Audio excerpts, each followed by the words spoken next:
Oke, assalamualaikum. Jumpa lagi teman-teman analis.co.id. Yang baru bergabung silahkan subscribe dan jangan lupa berkunjung ke blog analis.co.id.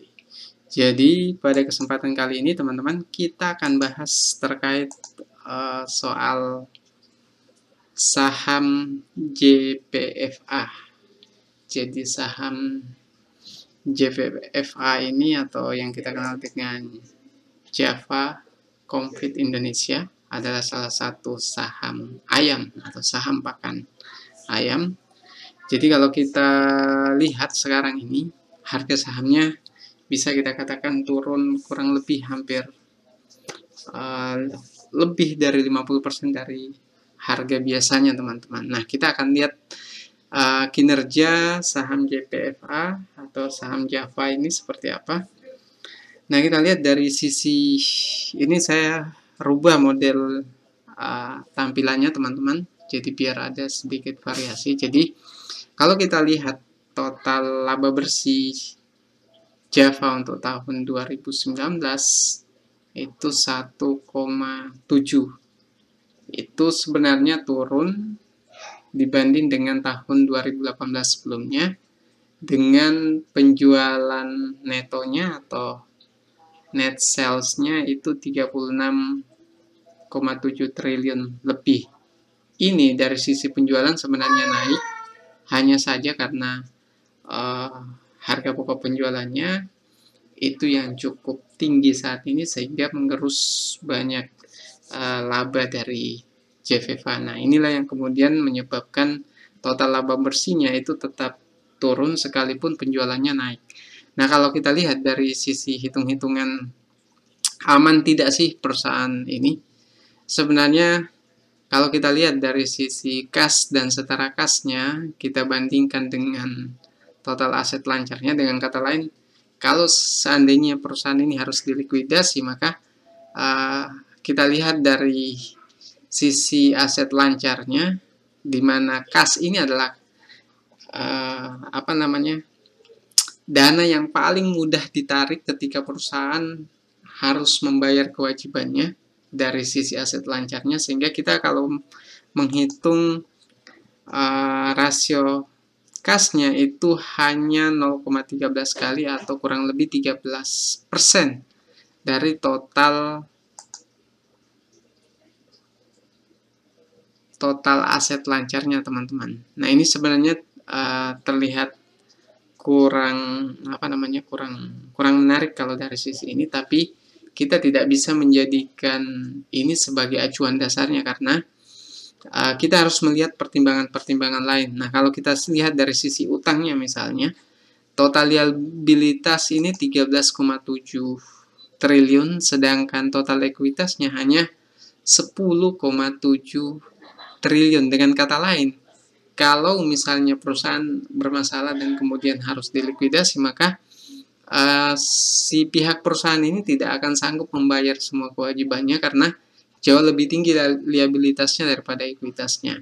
Hanya saja teman-teman kalau mungkin pernah melihat penjelasan dari Ji Kusumo Saham atau channel Ji Kusumo, maka sebenarnya hitungan-hitungan untuk net value untuk menurut bahasa beliau itu tidak cocok digunakan untuk semua saham. Jadi misalnya saham JVFA ini karena salah satu alasannya karena memang banyak bagian-bagian seperti liabilitas untuk utang usahanya ini jauh cukup tinggi, dan ini masih positif karena ini adalah perusahaan konsumer juga, sehingga angka dengan rasio utang 1,28 kali itu masih terlihat wajar teman-teman. Itu nanti kita lihat seperti apa secara histori rasio utangnya. Dan kalau teman-teman mau lebih analisis lebih dalam lagi, itu bandingkan dengan saham-saham pakan ayam lainnya seperti Cepin atau saham yang lainnya, ada 5 kalau tidak salah teman-teman, nanti kita bahas. Main juga, kemudian SIPD. Nah, kalau kita lihat dari sisi keamanan memang agak kurang untuk saham ini, hanya saja ini tidak bisa dijadikan pertimbangan satu-satunya untuk memutuskan beli atau tidak sahamnya. Nah, kita lihat kinerjanya. Nah, kinerja dari return on equity itu 16,4%. 16,4% dengan kinerja yang cukup lumayan ini bisa jadi pemicu untuk sahamnya kembali naik lagi ketika IHSG kembali pulih. Tapi nanti saya berikan pertimbangannya teman-teman. Kenapa ini saham ini menarik, tapi di satu sisi itu kita harus hati-hati masuk di saham ini. Nanti kita lihat. Nah, kita lihat dulu dari sisi rasionya seperti apa. Jadi buat teman-teman yang mau punya kalkulator saham seperti ini kalkulator saham paling komplit. Tapi kita akan selalu update lagi. Jadi kita akan update. Ini rasionya cukup banyak sekali. Kita akan buat lebih simpelnya lagi seperti apa, tapi ini tetap bisa digunakan teman-teman untuk mau analisis yang lebih detail lagi. Oke, kita lihat dari sisi kinerjanya selama 5 tahun terakhir. Rasionya memang sisi penjualannya dulu itu naik dari tahun ke tahun, mulai dari 25 triliun, 27, 29. Nah, inilah kenapa saham ini itu tidak cocok kalau kita hanya melihat dari rasio utang dan sebagainya, karena penjualan yang terus naik itu menandakan bahwa perusahaan mampu memaksimalkan utang yang dia miliki sehingga mampu menghasilkan laba yang cukup tinggi. Jadi dengan return on equity di atas 10% itu sudah cukup lumayan teman-teman. Kemudian laba bersih, kalau kita bandingkan ini dari tahun ke tahun ini tidak stabil. Nah, inilah kemudian saya katakan bahwa saham JPFA itu tidak layak untuk investasi jangka panjang. Perusahaan-perusahaan yang tidak bisa menjaga laba bersihnya terus tumbuh dari waktu ke waktu itu tidak bisa untuk jangka panjang, karena sering saya sampaikan teman-teman bahwa saham dengan kinerja yang selalu tersendat-sendat itu akan mempengaruhi grafik pergerakan harga sahamnya. Nanti teman-teman bisa lihat faktanya bahwa saham JPFA itu kalau kita lihat dalam cakupan maksimalnya itu tidak bisa naik terus dari waktu ke waktu. Pasti ketika dia sudah sampai ke titik resistennya, dia akan kembali lagi biasanya. Terutama untuk 5 tahun terakhir seperti ini, pergerakannya kembali lagi seperti di tahun 2016 dulu. Sehingga untuk jangka panjang ini kurang menarik. Nah, itu dari satu sisi pandang teman-teman. Kemudian ini 2100 lebih ini. Kemudian ini 1300, ini 2000 lebih. Nah, anggaplah ini 2000 teman-teman. 50, 300.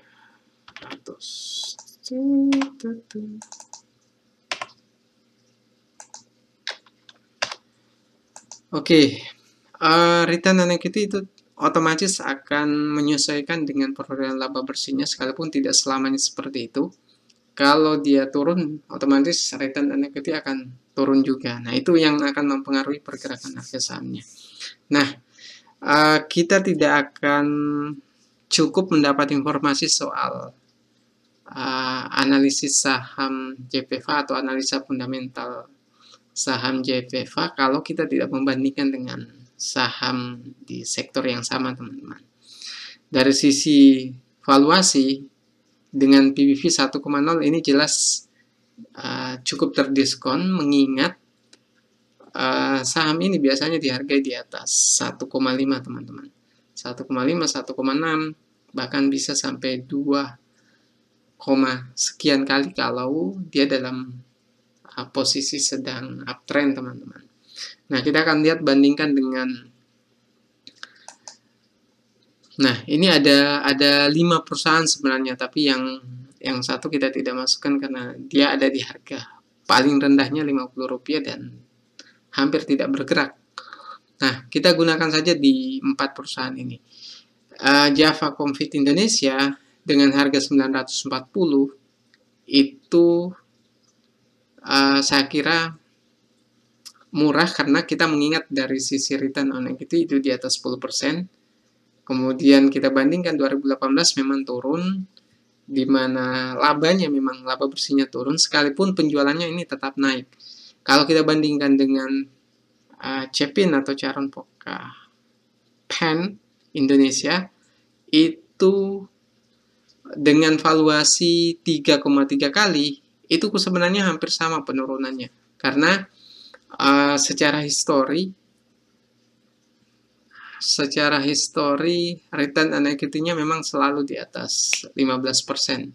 Hanya saja kalau kita bandingkan dari sisi kinerja dengan valuasinya, ini jauh lebih menarik JVFA, karena JVFA biasa di harga di atas 1,7, sekarang cuma 1,0.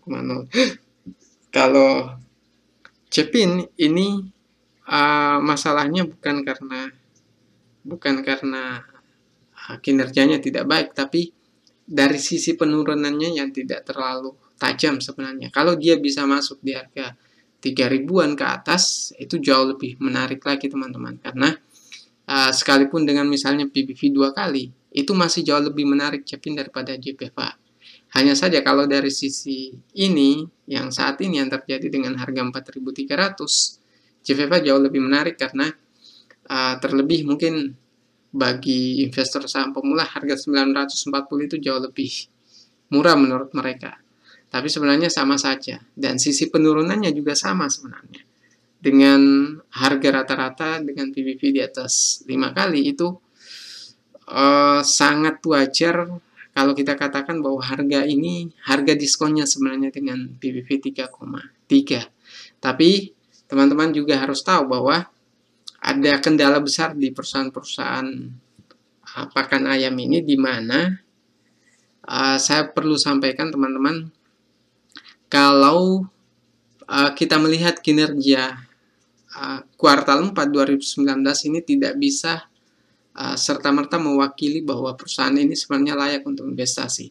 Karena apa? Karena kalau kita lihat, sebenarnya di bulan Ramadan ini adalah harga ayam biasanya memberikan keuntungan yang lebih bagi perusahaan, tapi karena efek corona dan efek PSBB, jadi tidak banyak produk-produk JVFA yang terserap oleh masyarakat. Nah, inilah yang kemudian mempengaruhi bisnis JVFA, di mana mulai dari penjualan pakan ayam, kemudian ayam umur sehari, dog, yang biasa kita kenal itu otomatis akan tersendat karena penyerapan produknya ini, yaitu produk ayam proses ayam potong yang kita kenal, itu tidak akan terserap dengan baik karena banyak masyarakat yang kemudian yang terganggu keuangannya, sehingga misalnya kalau bisa beli tempe, tahu, mereka akan lebih memilih itu.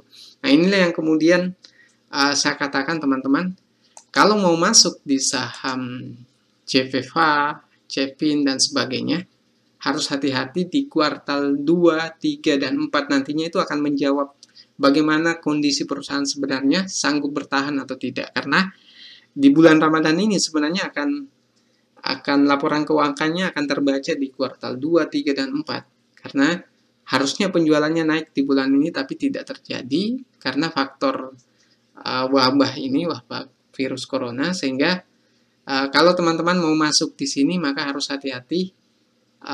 Trading untuk jangka panjang jelas tidak menarik, tapi kalau misalnya masuk di sini usahakan dengan dana separuh dulu. Jadi strategi tradingnya harus lebih baik lagi teman-teman. Oke. Mungkin itu ya, biar tidak terlalu lama penjelasan kita soal analisa saham JVFA, Cepin, Main, dan SIPD. Nanti kalau ada pertanyaan silahkan komentar di bawah teman-teman. Saya terus terang tidak sulit untuk membuat video di bawah 10 menit durasinya, karena kita harus bahas lebih dalam lagi. Kalau kita lihat dari sisi teknikal juga, nanti kita bahas di video selanjutnya teman-teman. Jadi kita cukupkan sampai di sini. Kalau ada pertanyaan silahkan komentar. Mungkin itu dari saya. Sekian. Assalamualaikum warahmatullahi wabarakatuh.